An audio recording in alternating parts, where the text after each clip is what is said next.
유부남이면 3 tahun yang lalu, saat Hae-in dan Hyunwoo bulan madu di Jerman, Hyunwoo bertanya-tanya mengapa Hae-in mengajak jalan-jalan ke tempat pemakaman. Hae-in merasa ia cukup suka suasana pemakaman di tengah taman. Pemakaman ini membuat kematian terasa tak biasa, karena bagaikan beristirahat di dekat rumah. Sekilas, Hae-in melihat seorang lelaki paruh baya membawa bunga seperti sedang menjenguk mendiang sang istri. Namun, Hyunwoo tak melihat pria itu. Pria itu bagaikan menghilang dari pandangan Hae-in dalam sekejap. Ia juga bercerita pria yang tadi ia lihat seperti di film-film yang membawakan bunga untuk mendiang istrinya setiap hari. Namun, Hyunwoo mengatakan jika ia tak akan melakukannya kepada Hae-in. Jika Hae-in meninggal lebih dulu, ia akan hidup 1 hari lagi dan lalu menyusulnya. Menurutnya, ia tak akan bisa hidup tanpa Hae-in. 너 없이 사는 게 의미가 있겠냐고. Meskipun Hae-in dan Hyunwoo selalu membuat momen bahagia bersama, namun mereka tidak tahu apa yang akan terjadi di masa depan. Mereka memiliki janji yang tak bisa ditepati dan tertawa bersama seolah momen bahagia itu akan berlangsung selamanya. Namun, akan ada sisi gelap di balik momen bahagia itu. Walaupun Hae-in merasa hidupnya memiliki banyak kemalangan, namun berkat kehadiran Hyunwoo, ia mampu bertahan sampai sekarang. Saat ini, ia harus dihadapkan dengan situasi dan pilihan yang sulit, antara kematian atau kehilangan memori pasca operasi. Keadaan ini benar-benar menempatkannya dalam posisi yang sangat dilema. 사는 거야.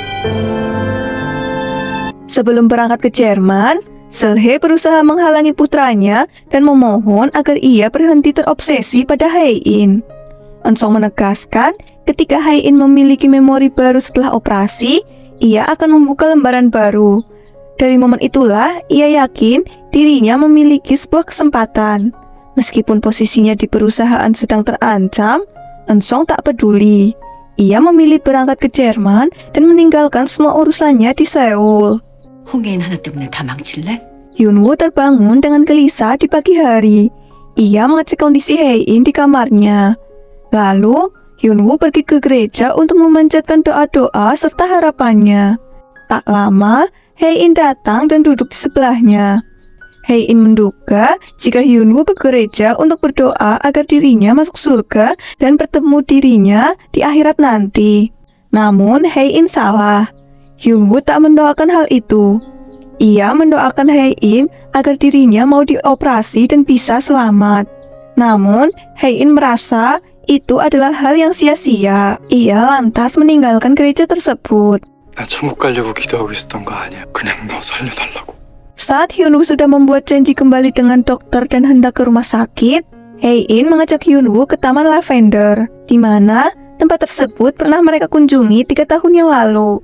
Hae-in kembali mengingat momen-momen kecil yang ia lakukan bersama Hyunwoo. Pada waktu itu, keduanya melihat bulan purnama yang cukup besar dan sangat indah. Bahkan, Hae-in mengingat aroma taman kala itu. Baginya, hal itu memberi memori yang cukup kuat, karena dari memori tersebut mampu mendefinisikan dirinya dan hidupnya. Ia tak percaya jika tak lama lagi dirinya akan melupakan dan kehilangan memori tersebut. Semua hal yang pernah ia kenang manis akan menjadi hal biasa baginya.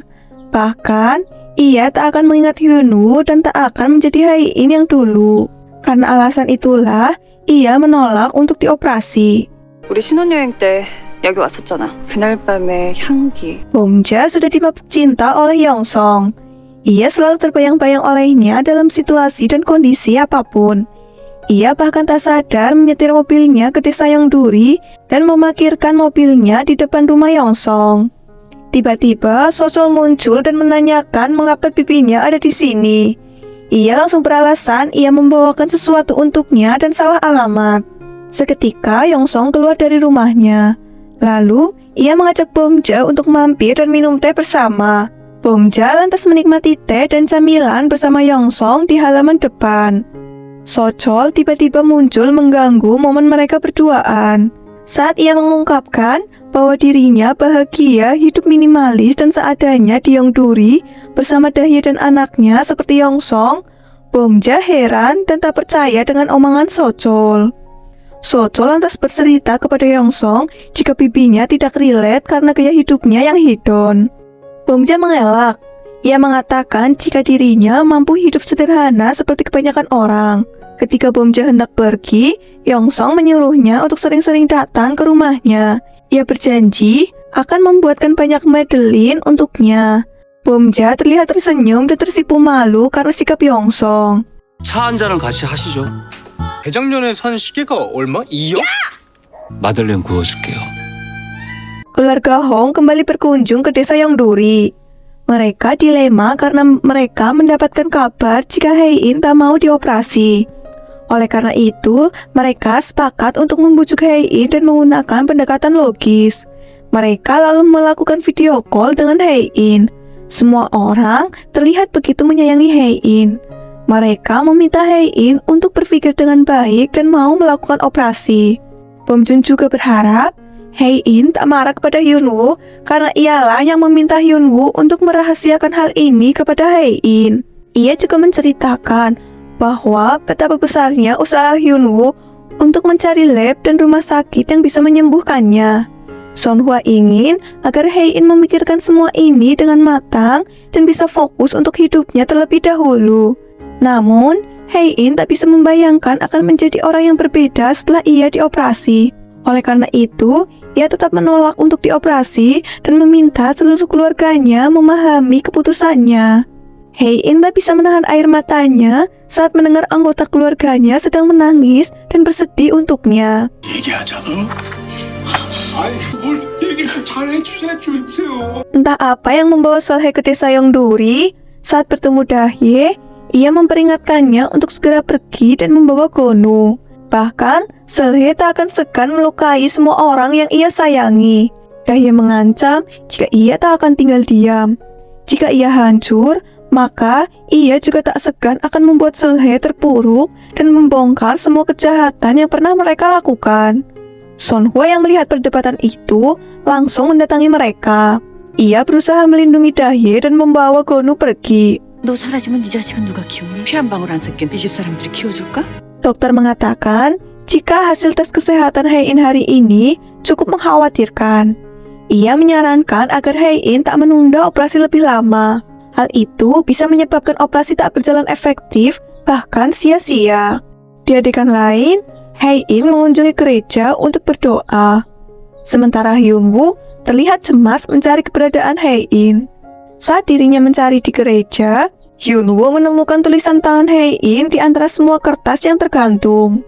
Dalam kertas itu, ia menuliskan doa supaya ia bisa terus mengingat akan kenangan bersama orang yang ia cintai dan tak meminta kesembuhan. Hyunwoo langsung bergegas mencari Hei-in kembali setelah melihat kertas itu. Saat Hyunwoo akhirnya menemukan Hei-in, ia lantas memeluknya dengan erat.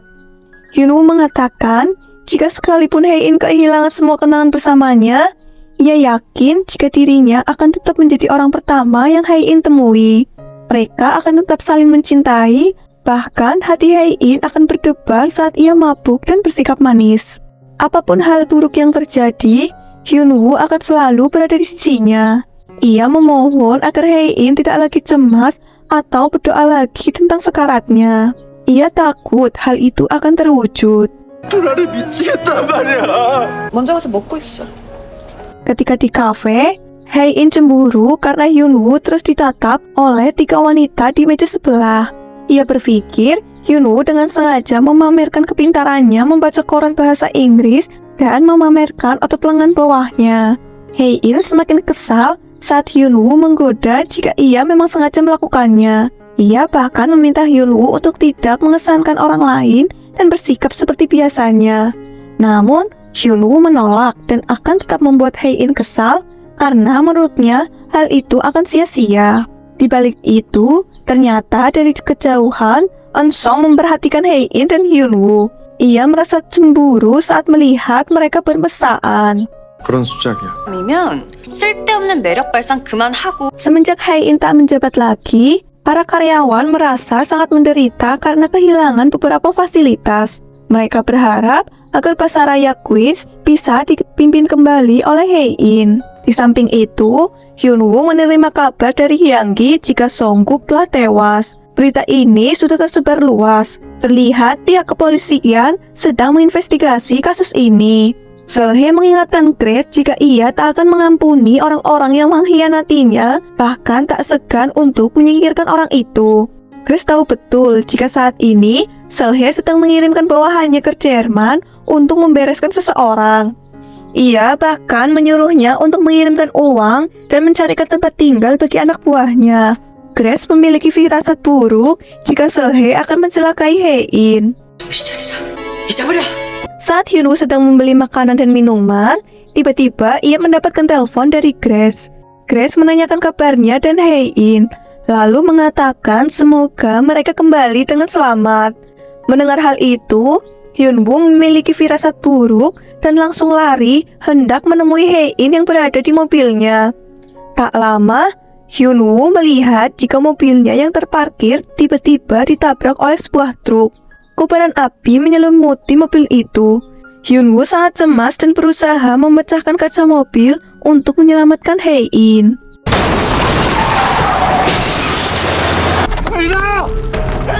Begitulah episode 14 part 1. Ditunggu video selanjutnya. Bye-bye.